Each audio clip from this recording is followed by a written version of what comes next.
ഇനി അംഗൻവാടി വിട്ട് വന്നപ്പോൾ പാനിപ്പൂരി വേണമെന്ന് പറഞ്ഞാണ് കേട്ടോ നമ്മുടെ നന്നു വന്നത്. പിന്നെ ഒന്നും നോക്കിയില്ല, വീട്ടിലുള്ള നമ്മുടെ കുറച്ച് ഐറ്റംസ് വെച്ചിട്ട് നമ്മൾ അങ്ങോട്ട് പാനിപ്പൂരി സെറ്റ് ചെയ്യാമെന്ന് വിചാരിച്ചു.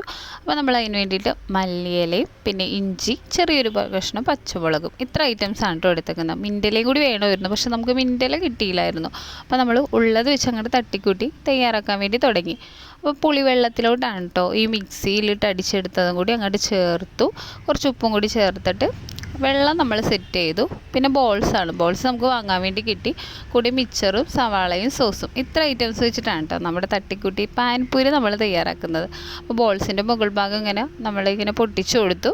കുറച്ച് മിക്സർ, പിന്നെ നമ്മൾ സവാള, പിന്നെ നമ്മൾ സോസ്, വെള്ളവും കൂടി ചേർത്തു. സംഭവം അടിപൊളിയായിരുന്നു കേട്ടോ.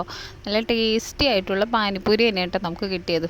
അതേപോലെ വീട്ടിലുള്ള കുറച്ച് ഐറ്റംസ് വെച്ചിട്ടാണ് നമ്മൾ വളരെ പെട്ടെന്ന് തന്നെ സെറ്റ് ചെയ്തെടുത്തത്.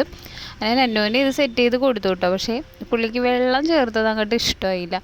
പുള്ളി അങ്ങോട്ട് സോസ് മാത്രം മതിയെന്നും പറഞ്ഞിട്ട് സോസ് കൂട്ടിയിട്ടാണ് കേട്ടോ നന്നു കൂടുതൽ അങ്ങോട്ട് കഴിച്ചു വിട്ടത്.